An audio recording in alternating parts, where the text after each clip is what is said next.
बिस्मिल्लाहिर्रहमानिर्रहीम। अस्सलाम वालेकुम माय यूट्यूब फैमिली। उम्मीद करती हूँ कि आप सब खैरियत से होंगे और अपने घर में बड़े मज़े के खाने बना रहे होंगे और जो मैं आपको बताती हूँ उसको भी आप ज़रूर बनाते होंगे, क्योंकि ये मैं आप लोगों के लिए सिलेक्ट करती हूँ कि आप नई से नई रेसिपी तैयार करें और घर वालों को बना के दें। तो चलो हम स्टार्ट करते हैं। आज मैं आपको टमाटर की चटनी बनाना सिखाऊंगी, जो कि गर्मियों में बहुत अच्छी लगती है खाने के साथ। कोई भी आप सब्ज़ी कोई चीज़ बनाएं तो उसके साथ ये चटनी बनाएं तो ये बहुत मज़े की चटनी बनती है और गर्मियों में ये ज़रूर हम लोग बनाते हैं और आप भी इंशाल्लाह इसको बनाइएगा। मुझे 2 दरमियाने साइज़ के टमाटर चाहिए और 1 दरमियाने साइज़ का प्याज चाहिए और 2-3 सब्ज़ मिर्चें, जिसमें सुरख और सब्ज़ दोनों शामिल हैं।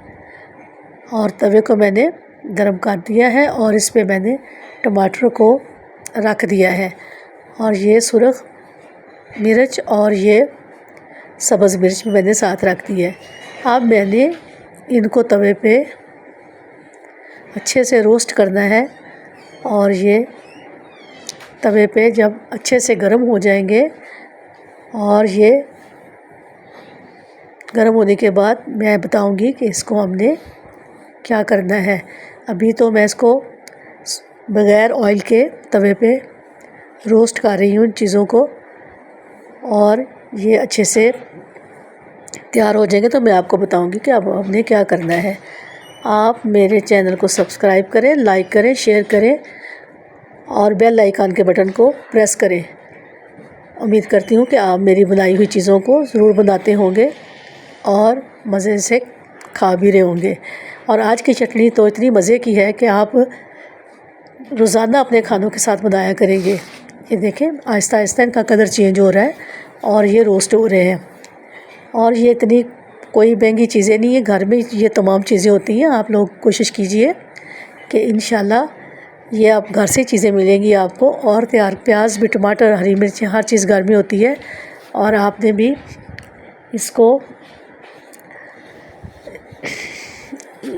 और ये भुने टमाटर की चटनी है जो मैंने तैयार कर दी है। अब ये आहिस्ता आहिस्ता हमारी सब्ज़ियां रोस्ट हो रही हैं और मैं आपको बताऊंगी कि आपने इसको तवे पे, खुश्क तवे पे रोस्ट करना है और आपने मेरे तरीके से इनको तैयार करना है जिस तरह मैं तैयार कर रही हूँ।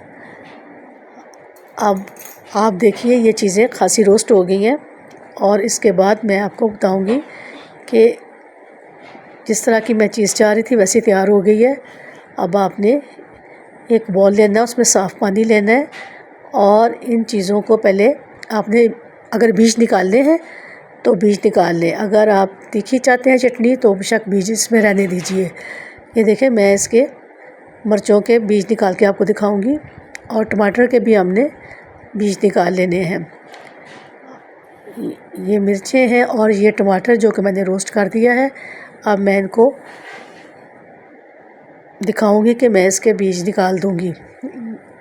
ये मैं आपको बताऊंगी कि अब आपने ये एक टमाटर लेना है, उसको पानी में डाल देना है जो मैंने अभी रोस्ट किया है और उसको अच्छे से साफ़ करना है। ये देखिए कितने आराम से इसका छिलका उतर रहा है। अगर हम ये चीज़ें उबाल के बनाएं तो उसमें ना जायका आता है, ना उसकी शक्ल अच्छी लगती है, इसलिए हम इसको रोस्ट कर लेते हैं ताकि जायका भी अच्छा रहता है। और छिलका देखें कितनी आसानी से उतर रहा है और ये कितना साफ़ हो गया और अच्छा लग रहा है। आपने भी इसी तरह इसको तवे पे रोस्ट करके फिर पानी में डाल के आराम आराम से इसका छिलका उतार लेना है और फिर मैं आपको इसके बीज निकाल के बताऊंगी कि हमने इसके बीज भी अलग कर लेने हैं। ये देखें कितना सॉफ्ट हो गया है बग़ैर बॉयल किए, सिर्फ रोस्ट करने से। इसी तरह आप तमाम टमाटर, हरी मिर्चें, इनको भी आप अच्छे से पानी में साफ़ कर लें और जो इसमें काला छिलका है वो उतार दें और जो रोस्ट हो गया है उसको आप निकाल लें। अब इसमें जो मिर्चों में बीज है। अगर आप इसको रखना चाहते हैं तो ठीक है, अगर आप इसको नहीं रखना चाहते तो आप इसको निकाल दें। कुछ लोग तीखी चटनी पसंद करते हैं और कुछ लोग ज़्यादा तेज़ मिर्च पसंद नहीं करते, इसलिए जिन्होंने इसके बीज रखने अंदर तो रख लें। अब ये मेरे पास एक प्याज है जो मैंने इसको रोस्ट किया था। अब इसको भी मैं अच्छे तरीके से साफ़ कर लूँगी। और ये देखें, इसको मैं पानी में अच्छे से साफ़ कर रही हूँ ताकि हमारी चटनी जो तैयार करनी है वो आसानी से तैयार हो जाए। ये जो चीज़ें मैंने साफ़ की हैं रख दी हैं। अब अगला नेक्स्ट स्टेप है, ये आपने प्याज इसको काट लेना है क्योंकि हमने इसको कूटना है। और इसको कूट के हमने चटनी बनानी है। और ये देखें, जो प्याज मैंने रोस्ट किया था उसके मैंने टुकड़े कर लिए हैं। अब मैंने टमाटर के टुकड़ा करने के बाद इसमें से मैं आपको दिखाऊंगी कि हमने बीज निकाल देने हैं। ये देखें, इसका हमने अंदर के हिस्से से जो बीज हैं वो निकाल लेने हैं ताकि जब चटनी हम तैयार करें तो बीज इसमें शामिल ना हो। अब ये मेरे पास मिर्च है, इसके भी अगर आपने बीज निकालने निकाल लें, मैं नहीं निकालती, आपने निकाल लें तो बेशक निकाल लें। और एक सुरख मिर्च है, 2-3 सब्ज़ मिर्चें हैं, कलर में अच्छी लगती हैं ये। आप सुरख भी रोस्ट कर लें और ग्रीन भी कर लें, जायका दोनों का ही बहुत ज़बरदस्त होता है। अब मैं आपको बताऊंगी कि अगला स्टेप मैंने क्या करना है। सिलबट्टा ले लें या चॉपर मशीन में आप इसको ग्राइंड कर लें, क्योंकि हमने इसको थोड़ा मोटा मोटा कूटना है, इसलिए मैंने सिलबट्टे को इस्तेमाल करना है। अब ये देखें, मैं इसको आहिस्ता आहिस्ता कूट रही हूँ। मेरे पास चटनी की क्वांटिटी कम है क्योंकि मुझे इतनी ज़रूरत है। आप लोगों ने जितनी मर्ज़ी बनानी है उसकी ये चीज़ें आप डबल कर लें। तो मैंने इसलिए आपको सिखाने के लिए थोड़ी क्वांटिटी ली है।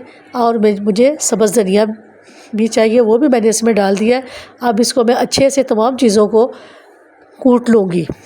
और ये देखें, हमारी टमाटर की चटनी तैयार है, भुने हुए टमाटर की। इसमें आपने हाफ़ टी स्पून नमक डालना है और हाफ़ टी स्पून आपने सफ़ेद ज़ीरा भून के डाल देना है और half tea spoon chaat masala mix करके इसमें डाल दीजिए। ये इतने मज़े की चटनी तैयार होगी कि आप इंशाल्लाह इसको खाएंगे तो याद करेंगे ये, क्योंकि हम तो अपने हर खाने में इसको इस्तेमाल करते हैं। ये मैंने आपको बड़े अच्छे तरीके से समझाया है। अब आप इसको नोट डाउन कर लीजिए और मैं आपको ज़रूर अच्छी अच्छी रेसिपी बताऊंगी जो आप लोग ज़रूर बनाइएगा। और अल्लाह हाफिज़।